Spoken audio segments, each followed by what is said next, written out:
윤심덕을 짝사랑하던 한 남학생이 그만 상사병에 걸려 알아 눕고 만 거예요.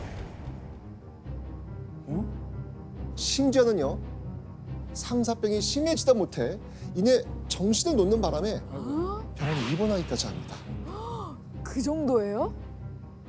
보다 못한 가족들은 그를 조선에 강제로 귀국시켰죠. 그런데 윤심덕을 더욱 당황케 하는 사건이 생겨요.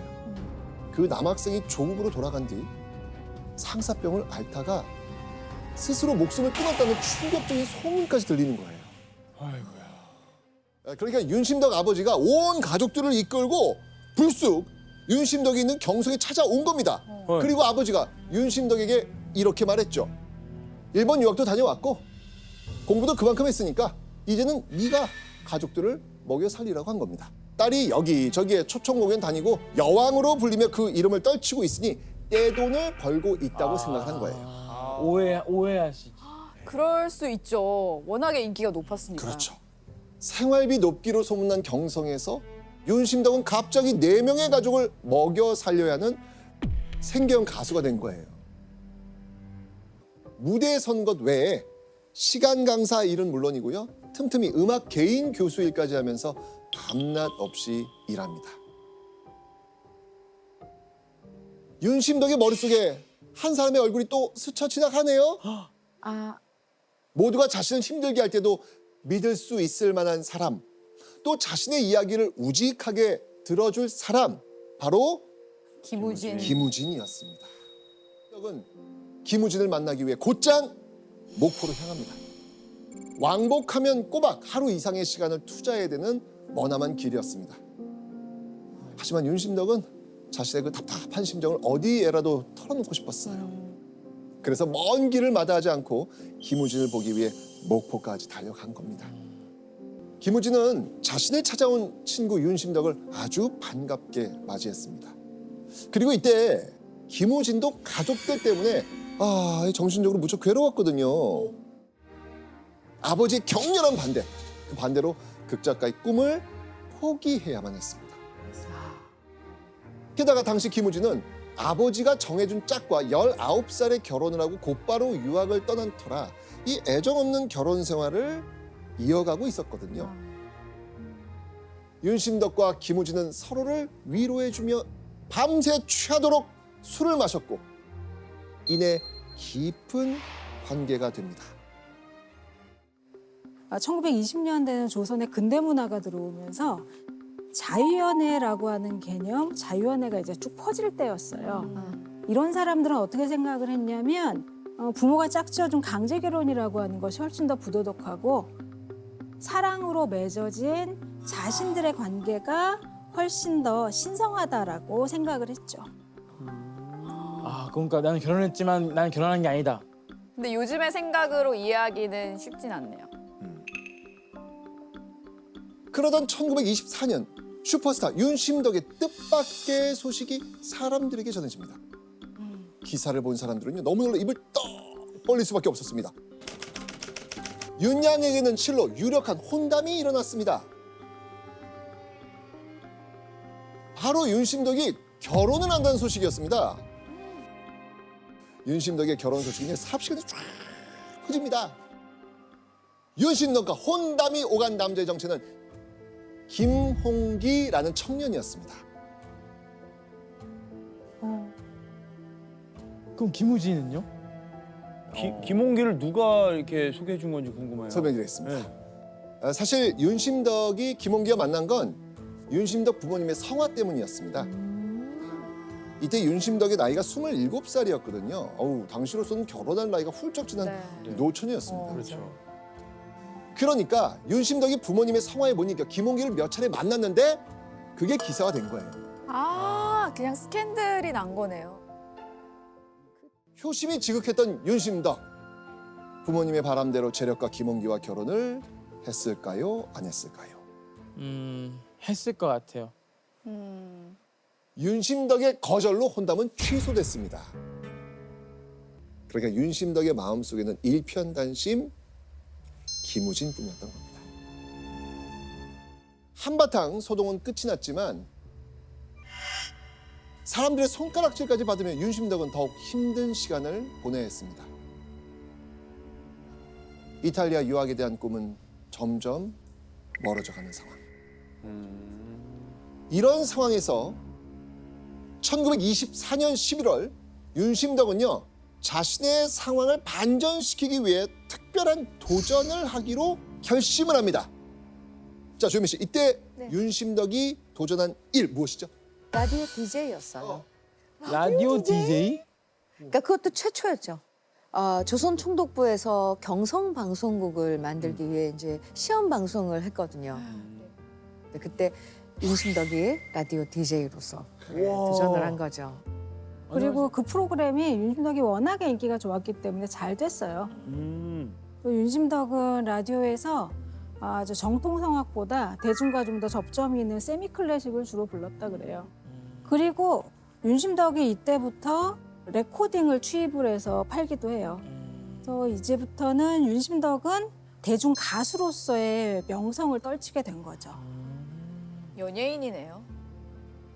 성악가, 라디오 DJ, 그리고 대중가수 윤심덕까지. 윤심덕은 최초의 만능 엔터테이너로 활약하며 그 명성을 이어가게 됩니다. 그렇게 시간이 흘러 1924년 늦은 가을. 당시 윤심덕의 남동생도 누나의 뒤를 이어서 성악을 공부하고 있었거든요. 바로 그런 남동생이 성악 공부를 위해 미국으로 유학을 가게 됐다는 소식을 전한 거였습니다. 오. 그런데 이어지는 남동생의 한마디에 윤심덕의 가슴은 이내 바닥으로 곤두박질 치고 맙니다. 미국까지 가는 백값 600원이 필요하다면서 윤심덕에게 부탁을 한 거예요. 지금으로 치면 대략 1,200만 원 정도 되는 큰 금액입니다. 너무 크다. 엄청 큰 금액인데요. 이거 이탈리아에 그냥 꿈도 못 꾸는 거 아니에요? 방송국 출연료로는 턱없는 너무나도 큰 돈이었죠. 윤심덕은 또 한 번 지끈거린 머리를 부여잡을 수밖에 없었습니다. 그러던 어느 날 경성의 소문난 갑부 이용문이라는 사람이 우연히 윤심덕과 윤심덕 동생의 소식을 알게 된 겁니다. 그리고는요, 아무런 조건 없이 흔쾌히 모든 여비를 대주겠다고 얘기합니다. 왜요? 왜 갑자기? 조심해야 돼. 이용무는 전도유망한 젊은이들의 해외 유학을 지원해주는 독지가로 비교적 우와. 유명했어요. 게다가 윤심덕이 또 워낙에 화제의 인물이잖아요. 그렇기 때문에 윤심덕이 동생의 유학 때문에 돈이 필요하다는 걸 이용문이 듣게 됐겠죠. 그래서 이용문이 윤심덕에게 도움의 손길을 이제 내민 거예요. 괜히 돈을 받았다가 이상한 구설수에 오르지 않을까 걱정이 된 거죠. 하지만 윤심덕이는 갑자기 600원이란 큰 돈을 구할 만한 뾰족한 수가 없었습니다. 결국 윤심덕은 그의 집에 방문해 후원금을 받아왔습니다. 그런데 동생이 유학을 떠나고 9개월이 지난 어느 날 심상치 않은 소문이 들려옵니다. 그래, 일본까지 가서 공부하고 오더니 끝끝내 남이 첩이 되고 말아. 그 말괄량이가 황금의 세력에 눌렸지 뭐야. 저는 별 수 있나. 루머, 아이고야. 이런 걸 걱정한 거였잖아요. 처음에 돈 받을 때. 마치 윤심덕이 갑부 이용문에게 돈을 얻어내기 위해 문란한 행동을 한 것처럼 소문이 나기 시작한 겁니다. 혼인 스캔들에 이어 이번에는 성 스캔들까지 또 한 번 윤심덕의 발목을 잡는 악성 루머가 퍼진 거죠. 윤심덕이 미처 해명할 틈도 없이 꼬리에 꼬리를 문 소문은 삽시간에 퍼져나갑니다. 윤심덕이 돈에 눈이 멀었다. 갑부에게 빌붙는 걸 보니 기생과 다를 바 없다. 그야말로 윤심덕을 구렁텅이로 집어넣는 이야기가 끊임없이 들려옵니다. 안동에 사는 언니 집으로 내려갑니다. 핏발치는 대중의 비난을 더 이상 견딜 수 없었던 겁니다. 사람들의 입방아에서 멀어지기 위해 완전히 활동을 중단한 겁니다. 이때 윤심덕이 유일하게 의지한 사람이 있었죠. 누구였을까요? 김우진. 다름 아닌 김우진이었습니다. 윤심덕은 이 김우진의 응원을 받으며 칩거 생활 1년여 만에야 겨우 다시 한번 재기를 꿈꾸며 독창회를 준비할 수 있었습니다. 그런데요, 안타깝게도 윤심덕의 공연은 처참하게 실패합니다. 왜냐하면 그동안 쌓이고 쌓이며 눈덩이처럼 불어난 윤심덕에 대한 대중들의 오해가 이게 쉽게 사라지지가 않았거든요. 제대로 실패의 쓴맛을 본 윤심덕은요, 이대로는 안 되겠다고 생각하죠. 독창회를 실패하고 몇 개월 뒤 윤심덕은 사람들 앞에서 놀라운 선언을 합니다.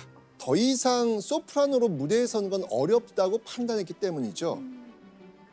그러니까 윤심덕은 이제 노래 대신 연기로 또 한 번 세상을 놀라게 해야겠다고 다짐을 한 거죠. 그런데 이 윤심덕이 배우가 되기로 결심한 건 엄청난 일이었습니다. 왜냐하면 당시의 배우, 특히 여배우를 보는 인식, 지금과는 사뭇 달랐기 때문입니다. 왜요? 어땠길래? 지금과 달리 일제강점기 여배우는 천한 직업으로 인식이 됐어요. 어느 정도였냐면은 기생집에 돌아다니면서 여배우를 이제 섭외를 하는가 하면 한 기생에게 여배우가 돼달라고 요구를 하자 그 기생이 따귀를 날리는 일까지 있었던 거죠. 야, 그 정도로 낮게 보여? 그러니까 기생조차도 꺼리는 여배우의 길을 윤심덕이 선택을 한 겁니다. 주요 신문과 잡지에는 이내 윤심덕의 소식이 대서특필됩니다. 금 6일 밤부터 시내 황금점 광무대 토월의 무대 위에 그 자태를 나타내게 되었다 한다. 토월에는 1923년 5월 일본에서 결성된 연극 공연 단체거든요. 자, 윤심덕이 여배우가 됐다는 소식에 문화계는 물론 조선사회 전체가 떠들썩했습니다. 자, 그렇다면 윤심덕의 연기를 본 사람들의 반응은 과연 어땠을까요? 되게 잘했을 것 같아요, 또. 네. 어렸을 때부터 완려였잖아요. 배우지도 않았는데 뭐야, 왜 이렇게 잘해? 난리 났을 것 같아요. 자, 윤심덕의 연기를 보고 사람들은 혀를 끌끌 찹니다. 못했어요? 아이고야. 윤심덕이 절치부심 준비한 연극마저 대실패하고 만 겁니다. 여배우가 되기 위해 자신의 인생을 모조리 내던진 윤심덕. 자, 이때 윤심덕이 기댈 수 있는 사람. 역시나 이번에도 김우진이었습니다. 자, 이렇게 김우진은 윤심덕의 전부가 됩니다. 하지만 윤심덕과 김우진 이 두 사람을 집요하게 쫓는 시선이 있었습니다. 바로 스토커처럼 따라붙고 있는 잡지사였습니다. 잡지사에 의해 이 두 사람의 일거수일투족이 전부 기사화되고 있었던 겁니다. 연이어 악재가 터지는 와중에도 윤심덕은 살 길을 모색해야 했습니다. 윤심덕은 방송국 출연은 물론이고요, 일본의 한 레코드 회사와 전속 계약을 맺고 음반 취입을 하며 생계를 이어갑니다. 이후 윤심덕은 레코드 회사와 계약한 26곡의 녹음을 무사히 마칩니다. 그런데 마지막 곡까지 녹음을 마친 윤심덕이 한 가지 제안을 합니다. 자, 윤심덕의 그 한 가지 제안, 과연 무엇이었을까요? 한 가지 제안. 미리 약속되지 않은 노래가 한 곡 있는데 그 노래를 부르게 해달라는 거였습니다. 윤심덕이 마지막으로 녹음한 곡의 이름, 바로 失礼でなければもう一曲歌ってもよろしいでしょうか。いいよいいよ、それはありがたい。曲名は何ていうのですか？さえちゃんみ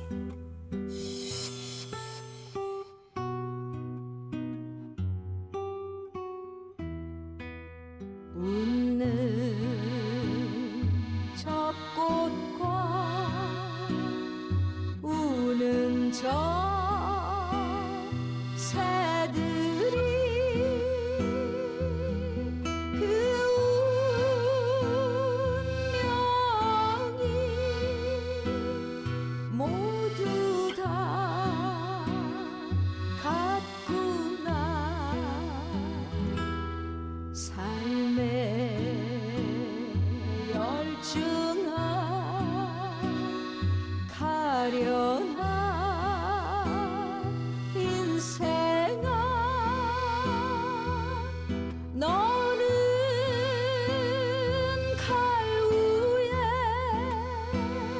춤추는 자도다.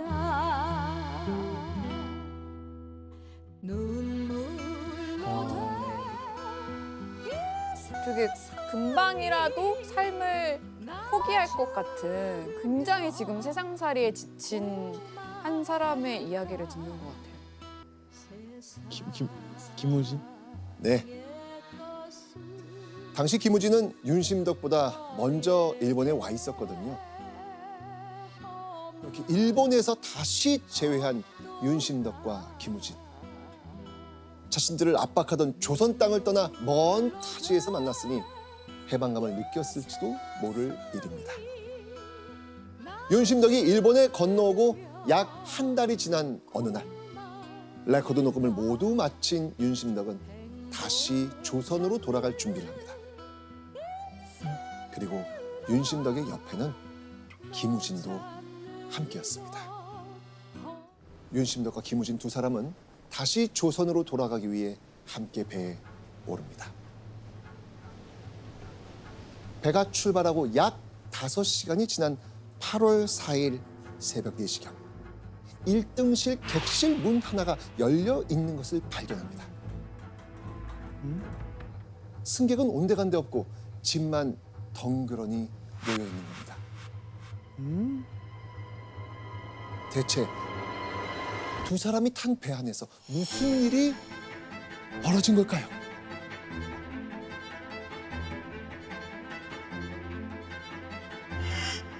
청년 남녀의 정사. 양장을 한 여자 한 명과 중년 신사 한 명이 서로 껴안고 갑판으로 돌연히 바다에 몸을 던져 자살하였는데, 연락선에서 조선 사람이 청사한 것은 이번이 처음이더라. 아이고. 여러분, 기사 속에 정사라는 말 보이시죠? 이 말은 서로 사랑하는 남녀가 그 뜻을 이루지 못해 함께 목숨을 끊었다는 뜻입니다. 그러니까 방에서 사라진 손님의 정체는 다름 아닌 윤심덕과 김우진이었습니다. 갑작스레 사라진 윤심덕과 김우진을 찾기 위해 승무원들과 승객들은 혼비백산했죠. 하지만 배에 남아있던 건 짐을 부탁한다는 가명의 쪽지뿐. 윤심덕과 김우진은 목격자도 없고 그 어떤 유서도 남기지 않은 채 바다 한가운데서 그야말로 연기처럼 흔적 없이 사라진 겁니다. 미스터리한 윤심덕과 김우진의 죽음을 두고 사람들은 수군수군댔습니다. 윤심덕과 김우진이 이탈리아에 갔을 것이다. 혹은 누군가 윤심덕을 살해했을 것이다. 갖가지 추측이 쏟아졌습니다. 조선 최고의 스타 윤심덕은 죽어서도 편안하게 눈 감을 수 없었던 겁니다. 사의 찬미가 포함된 윤심덕의 음반은 오사카를 시작으로 일본 전 지역을 휩습니다. 또 조선 전역에서도 대대적으로 발매됩니다. 그 결과는 무려 10만 장이라는 당시로서는 전대미문의 판매고를 올립니다. 윤심덕이 남긴 음악이 사람들의 기억 속에 오래오래 자리 잡게 된 거죠.